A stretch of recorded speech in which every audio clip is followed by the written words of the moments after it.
भारत के गांव मेहरपुर में हरिदास नामक एक गरीब किसान रहता था। साधारण कपड़े, टूटी फूटी झोपड़ी और बंजर जमीन के अलावा उसके पास कुछ भी नहीं था। लेकिन उसके पास था एक मजबूत विश्वास, कर्म का।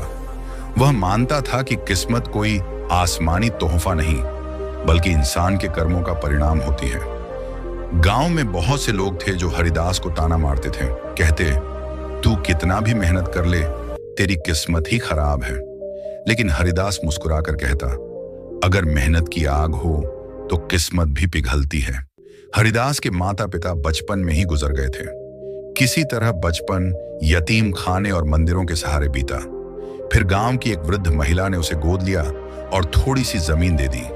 लेकिन जमीन इतनी बंजर थी कि उस पर कोई घास तक नहीं उगती थी। गांव वाले कहते, यह जमीन नहीं पत्थर है, यहां किस्मत वाले भी खेती न कर पाए। हरिदास हर सुबह सूरज से पहले उठता, उस बंजर जमीन को हल चलाकर उपजाऊ बनाने की कोशिश करता। वह न हार मानता था, न थकता था। उसके लिए किस्मत कोई अलमारी में बंद किस्सा नहीं, बल्कि एक खुली किताब थी जिसे वह अपने कर्मों से लिखना चाहता था। 3 साल की कड़ी मेहनत के बाद हरिदास की जमीन कुछ हद तक उपजाऊ बन गई। उसने गेहूं बोए। उसकी आंखों में एक सपना पलने लगा, शायद इस बार किस्मत साथ दे। फसल अच्छी होने लगी, लेकिन तभी आसमान ने करवट ली। तेज आंधी आई, ओले गिरे और एक ही रात में पूरी फसल तबाह हो गई। हरिदास चुप रहा। कोई रोया होता, टूट गया होता, लेकिन उसने केवल आंख बंद की और कहा, शायद ईश्वर मेरे कर्म की परीक्षा ले रहा है। गांव के लोग अक्सर पंडित के पास जाकर अपनी किस्मत पूछवाते, हाथ दिखाते, ग्रह नक्षत्रों का हाल पूछते। हरिदास ने भी एक दिन सोचा कि शायद जान लेना चाहिए कि किस्मत क्या कहती है। वह पंडित के पास गया। पंडित ने हाथ देखकर कहा, तेरे हाथ की रेखाओं में तो धन, सुख और सफलता का कोई चिन्ह ही नहीं है। तू चाहे जितना मेहनत कर ले, भाग्य तेरा साथ नहीं देगा। हरिदास हंस पड़ा। वह पंडित से बोला, अगर रेखाएं ही सब कुछ तय करती तो मेहनती लोग कभी सफल ना होते। मैं रेखाओं पर नहीं, अपनी मेहनत पर भरोसा करता हूं। पंडित चुप हो गया। गांव वाले फिर हंसे।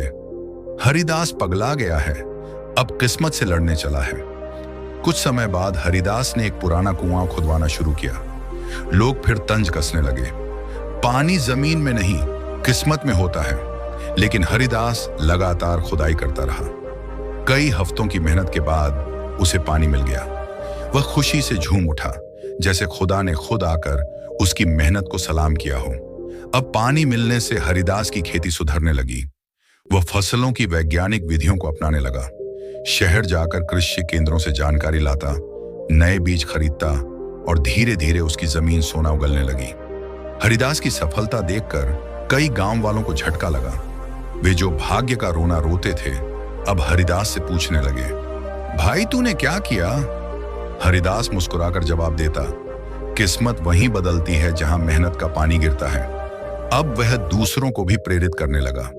जिनकी जमीनें बेकार थीं, उन्हें साथ लेकर सामूहिक खेती की योजना बनाई। जो बेरोजगार थे, उन्हें उसने काम पर लगाया। गांव में बदलाव की लहर चल पड़ी।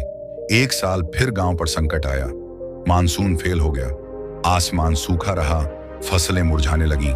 लेकिन हरिदास इस बार पहले से तैयार था। उसने जो पानी के भंडारण के साधन बनाए थे, वे काम आए। उसकी फसलें बच गईं। गांव वाले फिर उसके पास दौड़े। भाई तू सच में किस्मत वाला है। हरिदास ने कहा, अगर मैं बारिश का इंतजार करता रहता तो आज मैं भी खाली बैठा होता।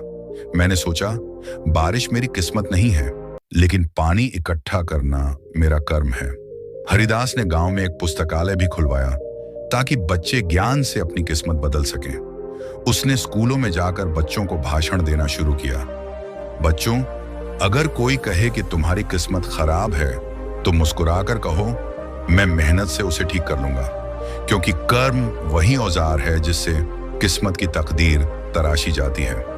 एक दिन गांव में एक बड़ा सम्मेलन हुआ। वहां हरिदास को मंच पर बुलाया गया और पूछा गया, हरिदास जी, आप तो कहते थे कि किस्मत कुछ नहीं होती, लेकिन आज आप इतने सफल हैं, क्या यह आपकी किस्मत नहीं है? हरिदास मुस्कुराया और बोला, मैंने कभी नहीं कहा कि किस्मत नहीं होती। मैंने कहा, किस्मत अपने आप नहीं आती, उसे बुलाना पड़ता है, और वह तब आती है जब आप कर्म करते हैं। किस्मत और कर्म का रिश्ता सांस और शरीर जैसा है। अगर एक ना हो तो दूसरा अधूरा है। मैं आज जो हूं वह मेरी किस्मत नहीं, मेरी मेहनत से लिखी गई किस्मत है। हरिदास की कहानी यह सिद्ध करती है कि जीवन में चाहे कितनी भी कठिनाइयां आएं, अगर हम सच्चे मन से मेहनत करें तो किस्मत भी हमारे सामने घुटने टेक देती है। किस्मत और कर्म एक दूसरे के पूरक हैं। भाग्य आपकी दिशा तय कर सकता है, लेकिन गंतव्य तक पहुंचाने का कार्य आपके कर्म ही करते हैं। अगर किस्मत पत्थर है तो कर्म उसे मूर्ति बना देता है। कर्म की रथ पर सवार होकर ही किस्मत की मंजिल तक पहुंचा जा सकता है।